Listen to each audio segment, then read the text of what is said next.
The opinions expressed on this program are solely those of its hosts, guests, or callers, and do not necessarily represent the opinions of WTBR-FM, its management, other producers, or sponsors.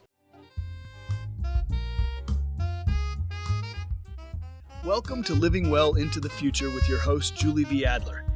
We invite you to join us in our continuing investigation of resilience as we speak with solution makers who engage with issues vital to our future: food, housing, climate, and health. In this episode, we will be looking at how individuals can survive and thrive after the devastating impact of broadly felt disasters such as 9/11, COVID, and life-threatening hurricanes, all of which affect not only the individual but entire communities, our nation, and the world. We hope that the knowledge of efforts and action by our guests will give our listeners insights into how to build resilience or be resilient when faced with traumatic events or circumstances in the future. Write to us to let us know if this or any of our other episodes have given rise to discussions or actions on your part. Let us know which episodes were relevant to your life, what other topics you might like us to cover. You can reach us through our website, livingwellintothefuture.net, where you can get more information about our guests, show notes, and information about past episodes.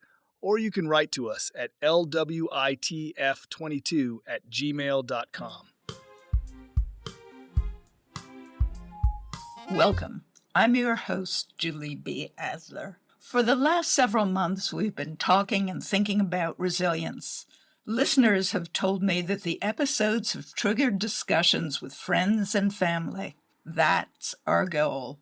Please continue letting us know about discussions, how what our guests have talked about has resonated with you, what thoughts or actions they may have provoked. Today, we'll be speaking with two guests who have experience in tackling and surviving the traumatic days of 9/11, COVID, and the devastating effects of flooding from hurricanes. A third guest will speak with us about the actions that he and his firms are taking to prevent the kind of devastation that we see. F. Diane Barth, who you have heard in an earlier program, worked with individuals and groups after 9/11 and through COVID. Diane, a licensed clinical social worker, is a psychotherapist and analyst in private practice in New York City and Massachusetts. She has been on the faculty and supervisory staff and a training analyst at the Psychoanalytic Institute of the Postgraduate Center. Currently, she teaches private study groups and runs workshops around the country. She's written widely in professional journals, articles, provided chapters, written books, and has a popular blog on Psychology Today, Off the Couch, and on Substack, Aging Without a Map. Our second guest is Patti Dennenberg, a lifelong resident of Houston, Texas. As we're producing this episode, residents of the Southeast are still responding to the effects of Hurricane Helene, with Hurricane Milton on its way. Both are capable and have rendered the kind of devastation Patti knows all too well. If you'd like to make contributions to organizations involved in current relief efforts, we will put a list of those organizations into our show notes.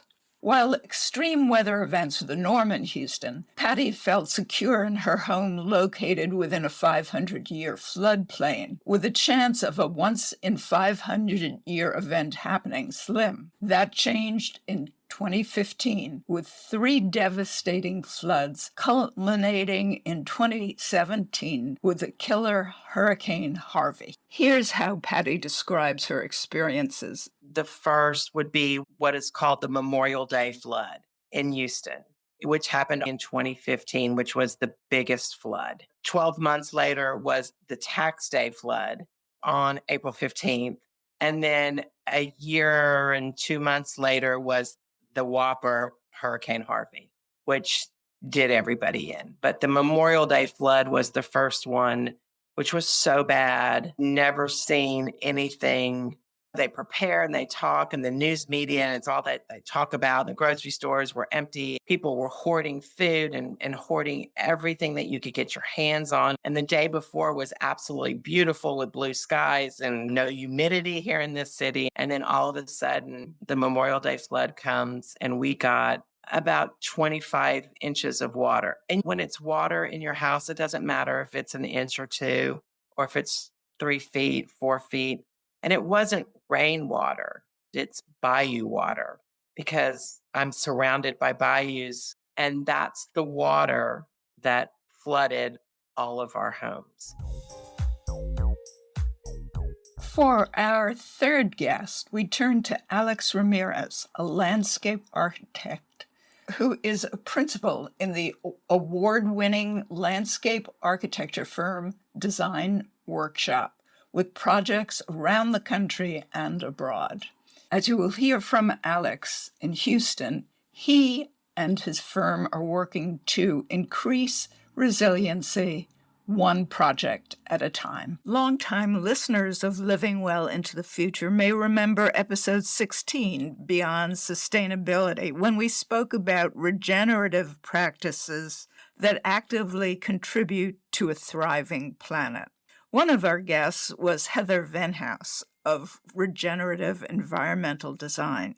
She told us about the Midtown Houston project that was developed with resilient design in mind. Alex's firm, Design Workshop, provided the landscape architecture services for that project. Landscape architects as a whole have a lot to deal with and a lot to consider with respect to resiliency. How do you define resiliency? What does resiliency mean to you? And then what does resiliency mean to our clients and to the people who hire us to do work? And so I think depending on that definition and who is helping you define that for a given project depends on our approach and how deep we might get into those conversations and some of the strategies that we might develop going forward. So Design Workshop has worked on resiliency here in the Gulf Coast region with respect to storms and droughts and things like that. The West Coast offices have dealt with resiliency in a different way with respect to wildfires and making plans around that. For us, it's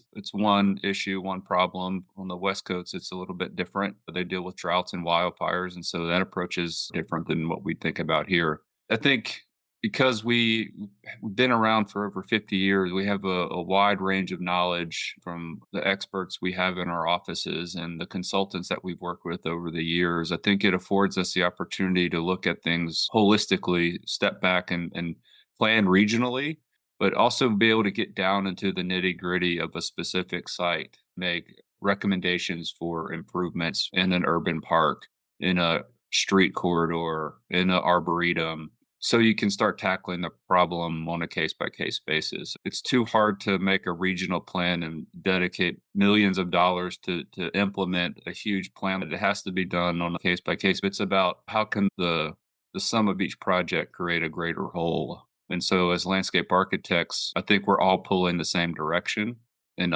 we all have different opportunities to make an impact in our communities. And I think it goes without saying that it's part of our responsibility to have that on the forefront of our mind and make sure the end product that we deliver to our clients respects all of those things and the challenges that we deal with on a day-to-day basis. Now that you've been introduced to our guests, let's hear more from Diane Barth. Welcome, Diane Barth. In your practice in New York City, you worked with individuals and groups traumatized by 9/11 and COVID. And what we're trying to do in this podcast is to look at these unexpected or expected, unexpected events in our past and try and find out what we can learn from them as we move into the future. So through your experience working with groups and individuals who've been exposed to these situations, I'm hoping that our audience can find some guidance on achieving resilience in the future. Can you tell us what school or kind of therapy you practice? I have become an integrator, so I don't actually practice specifically psychoanalysis anymore. We have so many different kinds of therapy these days that it's really easy to use a lot of different tools. And so I work with a lot of different tools that I always bring in under an umbrella of understanding that there is often some underlying meaning to our difficulties or a way of organizing our lives, but that it's not always useful to try to dig into those meanings. It's sometimes useful to do things like learning to be mindful or learning to do breath work or do some body work without necessarily trying to dig up what happened in your childhood that you're not remembering or that caused certain kinds of interactions to happen. On the other hand, sometimes looking at those things can be useful. I also look at the underlying meanings of here and now kinds of interactions with people. So sometimes your feelings get hurt. It's not because of something your mother did 100,000 years ago. It's something that's going on between you and the friend who hurt your feelings. And that can be unpacked and understood, and then you can work on what to do with it. So there's not a label for the kind of integrative sort of work that I do, but I pull in from a lot of different approaches. In our past 3 episodes, we've been talking about resilience to communities and more to systems through economic development, through education, through resilience justice, and looking at how communities can adapt and thrive. In this episode, we're talking about individual resilience. What would be your definition of resilience in this case? Okay, I actually think it's probably very similar because to me, resilience is about adapting. It's about adapting to trauma, to difficult situations, unexpected events in one's life, failures in one's life, and also often adapting to life not living up to your expectation. With that definition in mind, I'd like to speak to you about 9/11. You worked with both individuals and groups of people. Could you first talk about the individuals? Yes, I worked with people I had already been working with who were traumatized. It was a terrible time, very distressing for everyone in New York and all over the country. Some of my current clients were working in or near the World Trade Towers. Some saw the events in real life. Some of them were in Brooklyn, but saw the events, saw the smoke, and I think some actually even saw the planes. I also worked with new clients who had suffered trauma from, again, either seeing the events or being in a spot where it had happened, or just being in New York at the time. I also worked with a couple of people who were out of New York during the time, but were New Yorkers, and that there was trauma for them at not being part of the community. I'm going to give you a more general response to what you asked me, but what that all comes down to is that the things that create resilience, there's a genetic component, there's a how you grew up component, but there's also a component that has to do with your ability to learn how to cope with tragedy and trauma. And one of the things that the research shows that makes a huge difference is being able to be part of a support community. For example, the people who were out of the city and felt cut off from their friends and their community suffered a lot. That some of the people that I worked with in the city, even though they'd had more immediate trauma, so to speak, didn't suffer because they had a community of people who were going through the same thing, who were supporting each other, who were able to just talk through some of the events together. You've mentioned genetic predisposition and upbringing and community. Is there a way to build those things prophylactically? So you can't become an optimist if you're not an optimist. But we know from all of the different kinds of therapies that are going on these days that you can change your patterns. And the changing patterns are apparently, I don't know that there's MRI evidence, but essentially we can change the way our brain works. So that you may not be an optimist, but you can have a conversation with yourself where you have an Eeyore from Winnie the Pooh point of view where everything is bad, nothing good is going to happen, it's just going to be terrible. You can learn to have conversations with that part of your brain that goes, yes, pretty lousy, but what else can we do to make it a little better for right now? And over time, if you practice that kind of conversation of looking for something that can be pulled out of the difficult situation, your brain patterns will change. It's not as easy as I just made it sound, but that process can involve learning some mindfulness techniques, learning to some breath work techniques, learning some ways to relax your body, also taking care of yourself just physically can help with that. So there's something called learned optimism. I'm not sure I really believe in that. I don't think you can truly become optimistic if you're not, but you can learn resilience. You can learn that one of the things that research has shown is that we actually would never grow if we didn't have bad things happen to us. So we learn from difficult and unpleasant experiences. So even if you are not an optimist, even if you are a negative thinker, you can say to yourself, what can I learn from this situation?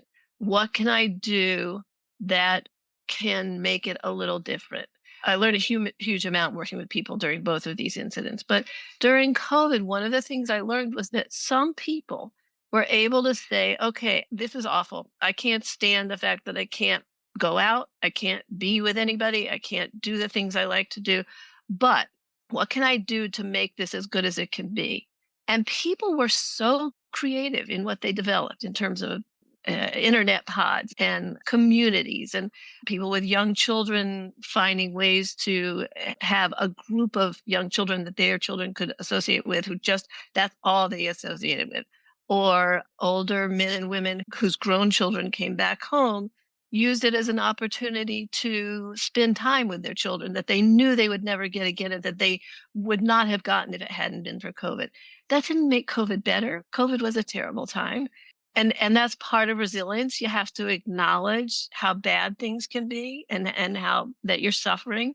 But you can learn to find ways to cope with it. That's not just coping. That's also about turning it to your advantage. So that's adaptation. Exactly. You worked with groups after 9/11. 9/11, yes. Does it work differently for people who seek treatment or are members of group? Can you address a group in a healing way to increase resilience? You can, for sure, if the members of the group want to be there and are looking for that. What we learned in 9/11 was that not everybody can be treated for trauma in the same way. Some got better on their own. Some got better in their family group. Some loved having a group of other people to share the experience with, and some hated that. And in fact, what we found was that some of the techniques that we thought were supposed to be useful for dealing with trauma, like getting somebody to talk about the situation, actually made things worse for some people. What we learned is that all of our tools can be useful for some people, and some of our tools are not useful and can even be harmful for some people. And some don't need therapists at all. That's always been true. Therapists are not necessary for the whole world. For people who find it useful, then yes, of course, it's useful. Do different situations require building different kinds of resilience? So there, you asked us several really important questions. So one is, it is absolutely not a one size fits all. That's something that every therapist and every individual has to learn, and every community has to learn. In some cases, building resilience comes from the community itself. In some cases, building resilience is all that's needed is somebody to say, "Oh my God, I am so sorry you're going through this. Let me give you a dress that, or a jacket or something that or blankets and a pillow." In some cases, it's just the feeling that somebody knows what you're feeling and is able to give you something that can stimulate a person's internal ability to adapt. In some cases, it's more than that is required, but there's no single size fits all. Having said that, I think we are getting better at adapting because we now expect things to happen. We are not living in a bubble where we think nothing can happen to us. We've had enough things going on. We have incredible service organizations that help people out, that are available, trained, ready for emergencies, which we had before, but they weren't on the spot the way they are now. That adds to resilience, the feeling that there is a support there. There's somebody who can help, may not be immediately, but that there's somebody there to help.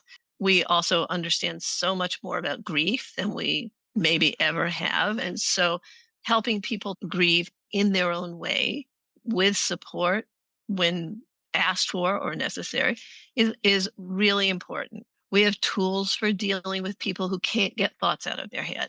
We have a lot of things that we didn't used to have. And what's important is that people be encouraged to find somebody who can help them and be encouraged to know if what that person is offering is useful for them or not useful. You don't have to take something if it's not useful to you. So that's part of adapting, is to be able to say, this doesn't work for me. And then there's another piece that you didn't ask me about, but which has been coming up more. The first articles about it started with Katrina, but they've come up now with all of these more recent catastrophes, which is that therapists are going through the same traumas. We have to acknowledge we don't have to acknowledge with clients all the time, although some people actually find it helpful, but some don't. But we have to be able to really own for ourselves that this is a traumatic time for us, and to know how to get the help we need to be able to process our feelings and process the events, and in order to provide whatever it is we have to provide for clients. The 9/11 situation and the hurricane situations and the COVID situations elicit different reactions and demand Yes. different responses. Could you explain that? Sure. So there are a couple of things. It's easy to find an enemy and then become sure that the enemy is the cause of all the problems. If you find an enemy and they're the cause of the problems, I think anytime we do that, anytime we start to split the humanity into the good guys and the bad guys, we lose a part of our ability to get better.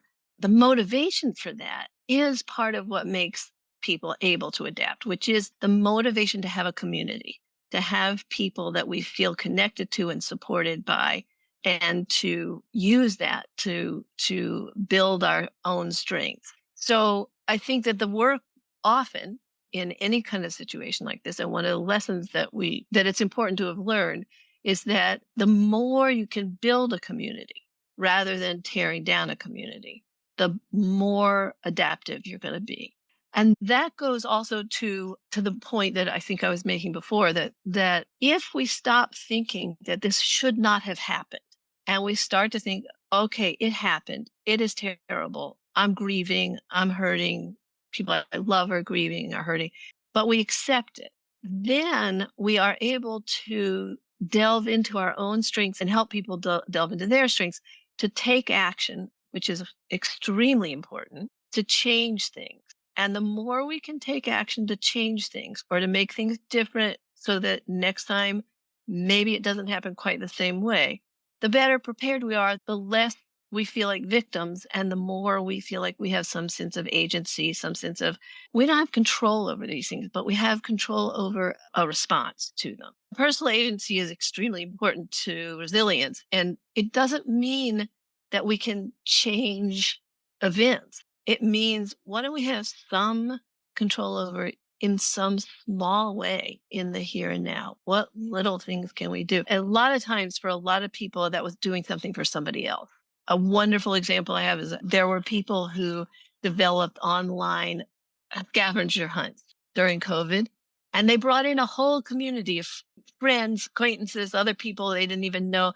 But it provided a very funny opportunity to connect with other people, to be silly, to have fun at a time where it was a little hard to have those kinds of experiences. And it wasn't just for the person who was developing the scavenger hunt. It was for everybody else who got involved, and gave her a tremendous sense of agency, and also a sense of having done something nice for other people. And that's also really important in developing agency and of taking action. Indeed. You have given us a lot to think about and tools that really anyone could develop if they think Yes. about it. It's many sizes fits all, but it's a but it's a kind of overarching framework. It's also really important to be able to say that you need help, that you can't do some of these things by yourself. And there's no shame to it. There's no weakness to it. It's what I was talking about for us therapists. We were having group meetings all through COVID where we were providing support for each other because it was so difficult to do this work on our own. And we were dealing with our own stuff also. So there's nothing wrong, nothing at all weak or negative about being able to say, I need some help to do these things. Well, terrific. Thank you, Diane Barth, for speaking with me. Thank you, Julie. This was fun. Now that you have heard Diane's account of working through trauma to resilience with her clients, we'll hear from Patti Dennenberg, whose resilience through a series of traumatic weather events demonstrate many of the elements that Diane described. Welcome, Patti Dennenberg, to Living Well into the Future. You grew up in Houston. Do you still have friends and family in the area? Oh, absolutely. There's about 26 of us of my immediate family, and we're all within 15, 20 minutes apart. So not very far at all. Friends in the neighborhood that I grew up with, a lot of them on my block, on the one block over. A ton of people that I went to school with and grew up with still live here and raised their families here. Are you surrounded by water? Surrounded by bayous. Could you describe bayous for Mm. people who don't live in Houston? Bayou runs through the city. There are thousands of them here, and they're a way to collect extra water. They're very prominent in Houston. And when it floods, that's what floods. The water runs over, and they're not clean. How often has your neighborhood been affected by hurricanes and just flooding from heavy rains that you remember? 3 times. Those are the 3 events that you described that occurred from 2015 to 2017. Did you have memories of a hurricane growing up? You always living in Houston hear about hurricanes. The media makes such a big deal about it. The grocery stores run out of food and supplies and flashlights and batteries. And yeah, you lost power for, a day or 2, but nothing that was life altering, nothing at all. Do you remember your parents taking precautions? I do. I have a memory of a childhood home. I must have been about 10, a big glass window that looked out into the backyard, and my parents taping it up all which ways, sideways and diagonal, I guess to save the window. Or I don't know if that would have worked at Harvey. I didn't do that. We learned our own tricks, doing things that we did preparing, but that's how they prepared 50 years ago. And did they stock up? Oh, sure. Can openers and canned food and batteries and flashlights. This is something that everybody knows. Oh, everybody. Yeah, but they weren't life altering. They came, they went, big deals were made about them coming. And fortunately, I can't recall any deaths that occurred during them. You did take safety and precautions and you weren't out on the roads and stuff, but nothing like what's happened here in the past 10 years. Let's go to the 3 events beginning in 2015 that you talked about at the beginning of the program, culminating in Hurricane Harvey. What damage did you incur in the first 2? The first one was much worse than the second one. The first one totally took my house apart. Again, we got feet of water in our house, dirty water, and had to rip out our entire walls up to 5 feet. We lived in such a humid climate. We all have mold in our house. You just deal with it. But when water gets in your house, you have to tear your walls down. The first one was major. For about 30 hours, the rain was like a cloud that sat above Meyerland, and it just didn't stop. And there was nowhere for it to go. And so it eventually came into all of our homes. We were the one part of town that was just devastated. And then about a week later, on the north side of town, they opened up levees or dams and let people know you're going to flood. We're opening these up, be prepared. And these are people that don't or didn't at the time, and probably still don't, live in flood zones. So they did not have flood insurance. And they were given 5-7 days notice that we're going to flood your home because we've got to do something with this water. And sure enough, an area specifically that I know of called Bear Creek, just underwater for no reason other than they had nowhere for this water to go, nothing to do with it. Could you prepare for this event? Yeah, we did silly things. No one in their right mind thought that we were going to get the kind of damage that we did. We bought this massive green bean cans and lifted all of our furniture and put them on these cans to get them 1.5 feet up off the ground, which did no good. Nothing. Oh. But that's what we were prepared for because we didn't know. We had never experienced anything like it until the second one. Then we knew what we were looking at and what to do. So you had repaired once? Oh, not repaired. Totally gutted my house and started over. 100%. Furniture and everything. But you thought it was a one-time thing that it would happen again. Of course. I live in a 500-year floodplain. It's never going to happen again. And second time, put back hardwood floors, thinking, why? Of course, why wouldn't I? And a year later, it flooded again, and my hardwood floors just picked themselves up. Was the second time a hurricane or a flood? A flood. And it was the tax day flood and didn't do as much damage, but it doesn't matter if you've got 5 feet of water or a foot of water. You're in the same trouble. You may not have lost the same amount of possessions, but your house was damaged to the same extent. You got to tear down your walls. You got to start over. You've lost every bed. You've lost every piece of upholstered furniture, every piece of wood furniture, because there's mold on everything. At that point, did you put in a generator? No. After the second one, we put our house back together again. And again, what did you think? This is it. It couldn't happen again. And my family's, how do you get out? I'm like, I can't. I've got a mortgage. Where am I going to go? No, my house is worth nothing.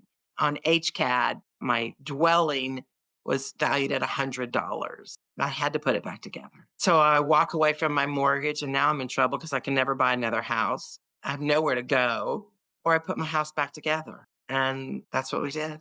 And then what happened? Harvey came. That was the killer. That was the nail in the coffin.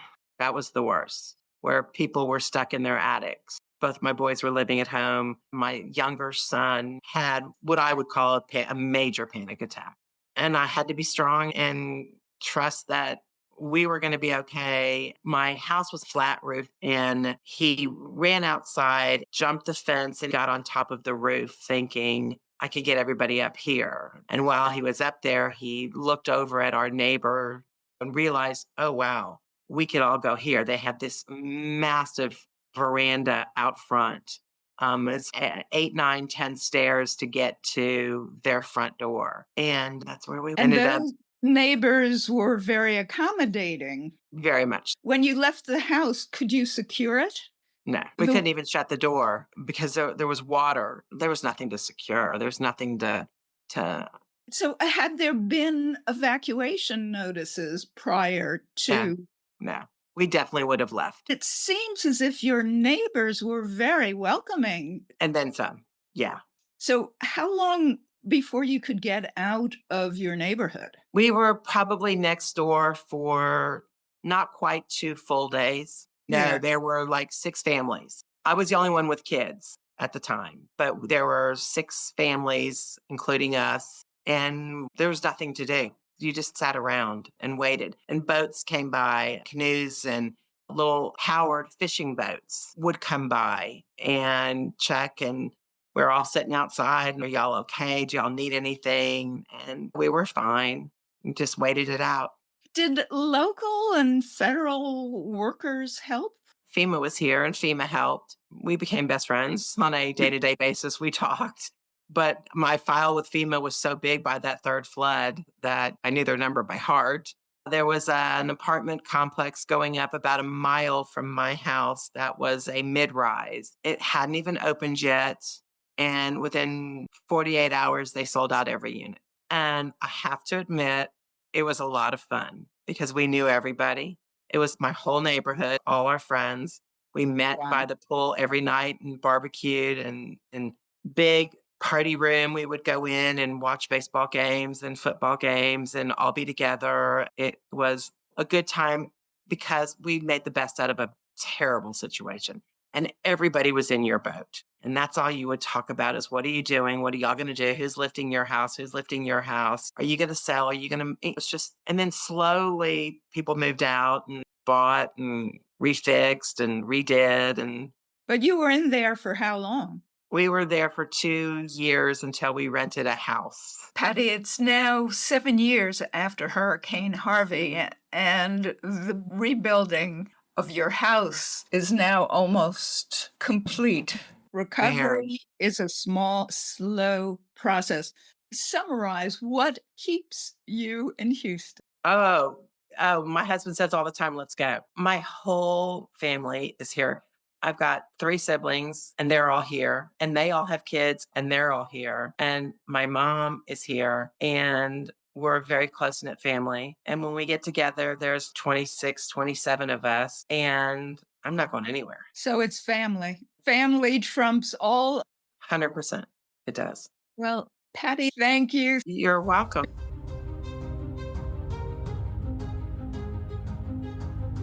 Welcome, Alex Ramirez. In our introduction, you have given us perspective on resilience and the role you and your firm plays as landscape architects. Now let's get into some specific projects you've worked on in Houston that reduced the flooding that Patti talked about. Has what you can do changed in light of these increasingly severe weather events that we have been seeing? The 2017 Hurricane Harvey, Houston, that Patti Dennenberg described, flooded her house in a 500-year floodplain. The codes and regulations have changed, and there's different things that come about over the years. Houston, for example, has over the past several decades, as the suburban sprawl that continues to develop here in Houston consumes so much of the native landscape that would otherwise be able to hold and consume the stormwater that we're seeing.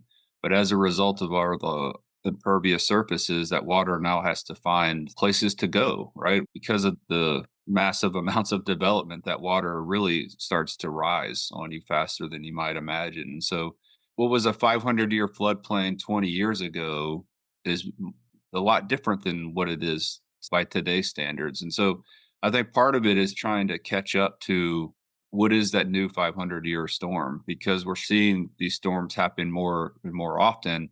I've heard numbers that Hurricane Harvey, for example, was a 2,500-year storm, right? But it's all based on science that existed 100 years ago when that framework was established. I think we have to do a better job of understanding and placing terms on these things.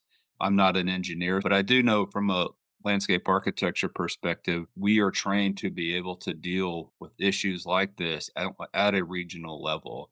We can help city planners in all of our communities understand the impacts of stormwater in combination with engineers who can help us understand the volume and some of the other complexities. But as landscape architects, we can help people plan for that. Do you work in teams?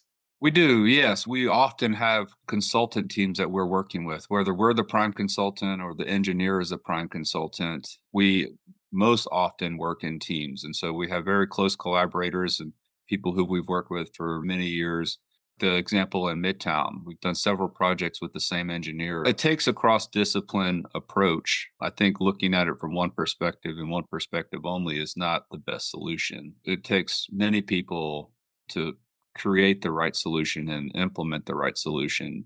But I think we all need to be at the table at the beginning of the conversation to really understand and establish what are the goals, what are we really trying to do, what are the strategies we want to take to implement the best solution.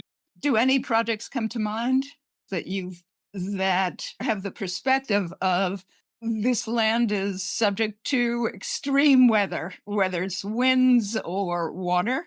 And what can we do as landscape architects or as the team of engineers and architects to see resilience in our buildings, in our infrastructure? Absolutely. I think one of the projects was a project that we started in 2013, and it was a master plan of the Houston Arboretum. Because of the weather swings that we see, in 2011, we had a very significant drought here in Texas. And in 2011, we had over 100 consecutive days of over 100-degree weather. So massive drought that everybody was having to deal with in the region. The Houston Arboretum was part of the region that experienced that. On the flip side of that, a couple years later, you get massive storms, massive hurricanes come through the area. As a result of those kind of weather events, the Houston Arboretum saw significant canopy loss in their arboretum. So the Houston Arboretum is about 155 acres. It's part of the larger Memorial Park area dedicated here in the kind of the core of Houston. And there's a 70% canopy mortality. And so one of the things that we did with that project is we took a little bit of a forensic approach to really understand why did we see such a great loss and what was creating the problems. And I think because Houston is in some ways a subtropical region, I think part of that, the canopy loss problem was the result of invasive species growing in a place that didn't match the subterranean conditions. Ultimately, what we discovered through that sort of forensic approach is that the native soils of this arboretum did not support the vegetation that was growing above the soil. And so those two things being contradictory of one another means that it wasn't a resilient future. One of the strategies that we implemented was to remove a bunch of the invasive species, which is an easy thing to do, but also remove a lot of the woodland cover over what would have been native prairies. And so we ended up more with what you might consider a savanna type landscape. And so changing the landscape to something that the soils could withstand and would have otherwise hosted in a natural condition was a big challenge for us. And so as we started developing these concepts and talking with the city, we communicated to the city, like, listen, through our analysis, this is what it's telling us. We really think we need to take out more trees. It's almost counterintuitive to take down trees in an arboretum. But what the analysis was telling us that's why we saw so much loss. In terms of resiliency, it was in the best interest of the client and for the long-term health of the ecosystem is to better match the soils below ground to what was going on above ground. And so there's, like I say, a significant effort, a multi-phased approach to implementation, but we ended up taking out a lot of the canopy that was impacted, going back with a true savanna, going back with true prairie conditions that would have existed long-term had urbanization not occurred, and the natural management of the land. You would have had natural fires and natural grazing hundreds of years ago. But as all those things have come out of that system, that's why you saw all the invasive species come in. And through the lack of management of that forest, it just became overrun. And then it became something that had to be reconsidered totally. I think what might be surprising to most people is that these savannas and prairies can actually deal with more water than a wooded or woodland condition. And so it was to the benefit of the project. And even if you look at the stormwater aspects of this, like we could deal with more stormwater on site than we could have ever before because we restored it to what would have been a natural condition. And so there are lots of benefits through that. And one of the fun things that we were able to do through this project is start to manage this landscape as if it would have been long ago, like through natural burns. So in this case, we actually worked with the city and the Houston Fire Department to bring back controlled burns into this very urban context. And so now that landscape is actually seeing what it would have seen without development. And so through those controlled burns, you put a lot of nutrients back into the soil, and it just continues to help feed that ecosystem. And between insects and the critters that come along with it through the habitat creation and the ability to deal with the stormwater that we're seeing on site and what we're seeing on a year-to-year basis now, it's performing much more like it would have pre-development.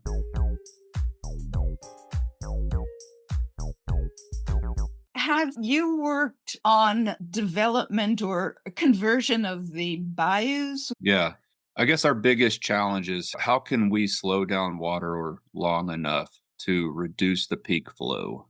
And so that's where we work with our engineering teams to design these systems that allow us to do that. So a couple examples is our Midtown Park project that Heather spoke to you about. The first project we did in Midtown that really changed the way we manage stormwater in the public realm was our Bagby Street project, where we implemented rain gardens. The Bagby Street project came to us from the city that city was getting ready to do upgrades to their stormwater infrastructure. And while they were doing that, they were going to be burying a very large trunk line for the storm system below the Bagby Street road corridor. So we were in a position at that time to talk with our client, the Midtown District, to say, if they're going to be tearing up this entire corridor, why don't we go back with something better that's more focused on the pedestrian, that can deal with the stormwater and deal with the traffic as we need to. And so what we did there was, long story short, is we implemented rain gardens, basically a vessel to hold rainwater that comes off of the road. And the way that those are engineered is that you send water into the rain garden, allow the water in the rain garden to pool, and only after a certain volume of rain that you get will that rainwater go into the storm system. If you have a very heavy rain like Hurricane Harvey, we have emergency overflows in the bottom of those rain gardens that can send water directly to the bayou. But in a typical and average rain, all of that water is treated in the rain garden before it overflows. It really never overflows. It never goes into the overflow system that would ultimately go directly to the bayou. Our goal is to try to slow that water down and prevent it from getting to the bayou with all the rest of the water. In Washington, D.C., they have incorporated rain gardens. Has this concept caught on? How many of these do you need to make a substantial difference in reducing the water flow and the damage? Yeah, it's hard to say how many you need to ultimately impact a scale of a city. I think with the Bagby Street project, we were able to deal with an area of the district that what was flooding previously. So ever since Bagby Street was implemented, it has never flooded, even in the largest storms. And so at that point, that helps you build a resilient community, right? Because now everybody's homes aren't getting flooded. The amenities, the restaurants, everything still have an accessible road, even in the storm. And so you can start to build resilient communities that way. Since we did Bagby Street, we did Caroline Street, which is another street in Midtown. It's on the east side of Midtown, but implemented very similar infrastructure. You take pressure off of the engineered system and slow that water down, treat that stormwater, and allow that stormwater to infiltrate before it goes directly into the bayou with all the hard infrastructure. By doing those projects incrementally, as you can continue to piece those things together, you will continue to make that infrastructure more resilient and therefore create a better and more resilient community. There's parts of Midtown that still need attention. There's parts of Midtown that still have street flooding in a typical storm. And again, it's part of it is there's never enough money to go around to do it all at once. So we're getting there. It just takes a little time. But yeah, conceptually, that's the most important thing to do, is to try to get that water to sit on site longer before it ultimately gets into the hard infrastructure and is carried away. Can you talk for a minute about Midtown? Was there a bayou involved in? Yeah, Midtown Park was our second iteration of innovative stormwater management. Bagby Street being the first and sort of our beta test. Midtown Park, we tried to push ourselves as hard as we could to choreograph every drop of water that fell on that site. Heather shared with you in that podcast, the park was constructed over an underground parking garage. And so even with that underground parking garage, every drop of water that falls on that site percolates through the soil, hits the top of that parking garage, that water is then captured and sent into the bayou system. So the bayou acts as a detention pond effectively. But instead of it being a typical underground detention vault or what a lot of people are used to seeing with large areas of land dedicated to a detention pond that's otherwise dry and inaccessible, we made it an amenity. So it's a recirculating water feature for us. Similar to the rain gardens, we have an overflow structure if and when we have an event so significant that water needs to directly go to that hard infrastructure. But otherwise, it's allowed to be flooded. It's planted in such a way that mimics the natural bayous and bottomland swamps and wetlands. It's filled with the native plants that can deal with the stormwater of those volumes. But every drop of water on that site is choreographed to end up in the bayou. So the way that it works is that when we capture the water goes two directions. It either goes to that bayou through a series of systems or it goes into a rainwater harvesting system. We have a 76,000 gallon cistern that we collect stormwater in that we can re-irrigate the landscape for, that we can store in from a sustainability and resiliency standpoint. It helps us maintain the landscape long term. That cistern is effectively in line with that entire system, and it takes water even off of that line because now we can store water, we can irrigate our landscape with it. But otherwise, if the cistern fills up, it will overflow into the bayou. And the bayou is a workhorse for us in this case. It can deal with all the water. We've never breached the banks of this bayou to date. And this park was constructed when Hurricane Harvey came through in 2017. The park was almost complete with construction. It wasn't quite done. But even at that time, we did not have issues with flooding. The underground parking garage did not flood, and we had no issues with anything on site. We were all shocked just because we felt like we were in a vulnerable position because it wasn't quite complete just yet. But I think it outperformed everybody's expectations. So that's good news. And what I want to do is end on good news, because in the context of the program, we're talking about resilience from 9/11, COVID, and then these extreme events. And I'd like to provide some hope that people are working on solutions and that those solutions work. Okay, great. Thank you, Alex Ramirez. Yeah, absolutely. Thank you to Diane Barth, Patti Dennenberg, and Alex Ramirez. You can hear this and previous episodes of Living Well into the Future on WTBR-FM.com, Apple Podcasts, and other streaming services.